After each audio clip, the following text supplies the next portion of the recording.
I think it's like kind of sad in some ways. Hey, lonely guys that are looking at a mirror for 20 hours a day. You're kind of sad.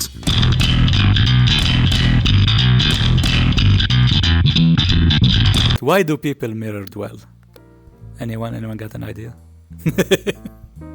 Oh, okay. So one time I found myself mirror dwelling for like 10 minutes, and I got really confused, and like I felt like I was like stun locked. I'm like, what's happening? So I think like maybe mirror dwellers just like don't have that self-awareness feature in their brain where they're like, oh, I'm sitting in front of a mirror. What am I doing? I think that it's like kind of like a moth to the flame. Like they just get stuck in they get captured in the pixels. But okay. I mean, moth likes the light base because, well, you know, not darkness and heat. I'm assuming that's why they like it. So what would be the reasons for a person to mirror dwell? I mean, at least in your experience. Like, why did you get stunned? That's a pretty good analogy there. I think it was when I was using an avatar I created or modified. So this is not my, okay, so yeah, this is my modified Avi. I've done like some stuff to it. It's like Suitbot 4.0. Yeah, that's where you can find it. It's on Gumroad or something. So I modified the head, and then I just all of a sudden I was just found myself sitting in front of the mirror, looking at like the work I created, and I was just kind of like fascinated and amused by it that I created something, and I even find it with my map too. I'll always like end up like just like even last night we had like 30 or 40 people on this map for like 4 or 5 hours, which is like new for me. I've never seen that many people in a public for that long. So like I literally was just sitting there like people watching and just like enjoying people in my map, and it was like extremely satisfying. But the thing is, like, not all mirror dwellers create their own Avies. I suppose some find them and some upload them. So I don't know, like, there might be some sort of body dysmorphia level to it where people are like comfortable like looking that way. I don't have body dysmorphia, so I can't really talk about that. Yeah. But for me, I think it was more of a just like something, I've created this, I'm in it, it's very cool, it feels everything, I got full body so I can move my feet, and it just feels good, and everything looks pretty cool.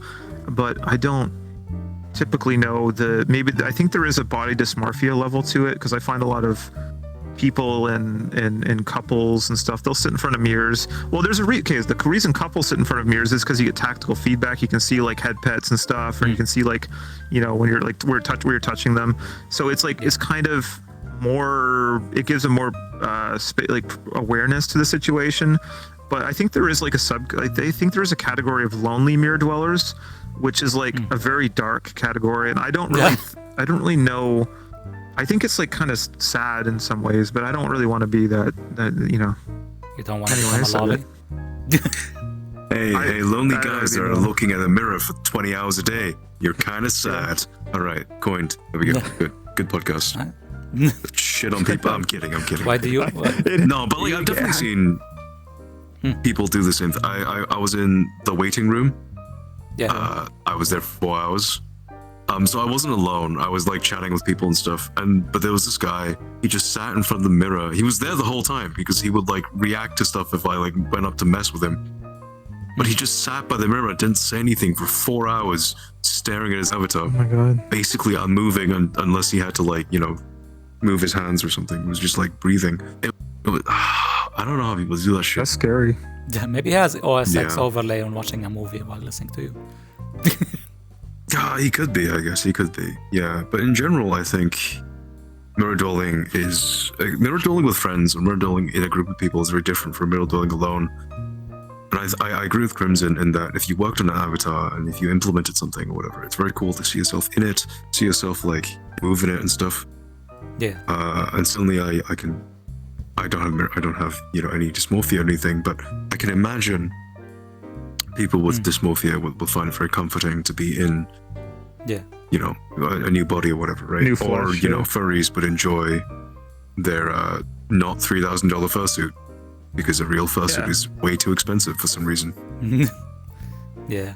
There is that like certain avatars, you'll notice it too. Like some of you probably have friends who have like they'll get in like a certain type of avatar, and their energy will change. Whether it's like a little monkey or like a big, like they're literally their psychology changes depending on which avatar they're in.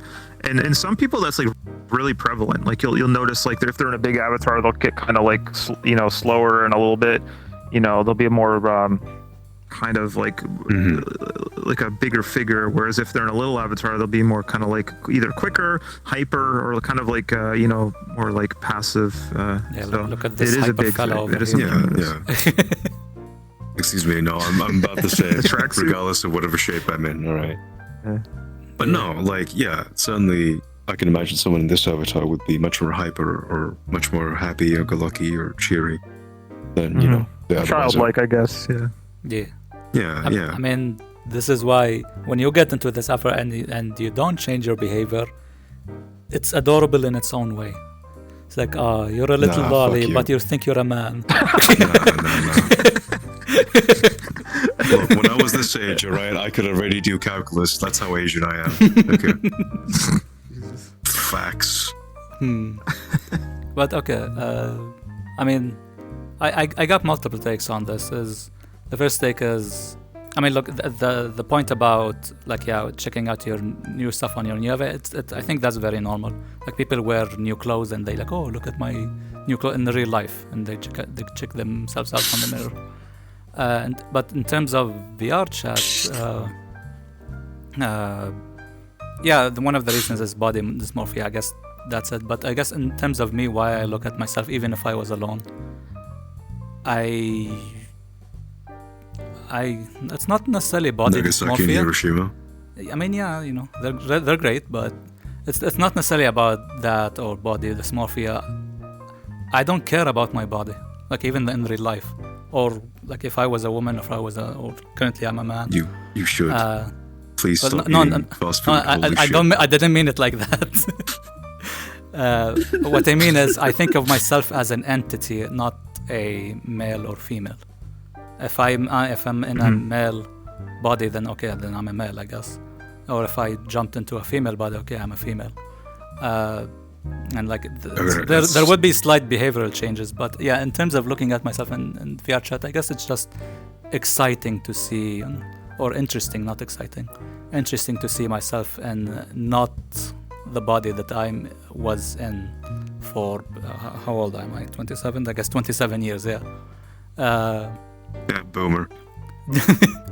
And aside from that, the other reason is in a group I'm setting. the youngest one here. Oh shit! I can call both. Yes. Good. Oh no. And the third reason is, No, I'm 26. I'm with you. in terms of a group setting, it happens. The reason why I say it happens is because I think people find it awkward to talk face to face, especially when there's no topic happening. So when there's like that space, they just looking at the animations or like people doing stuff in the mirror or yourself doing stuff in the mirror would act as a filler between dead air between whatever discussions are happening.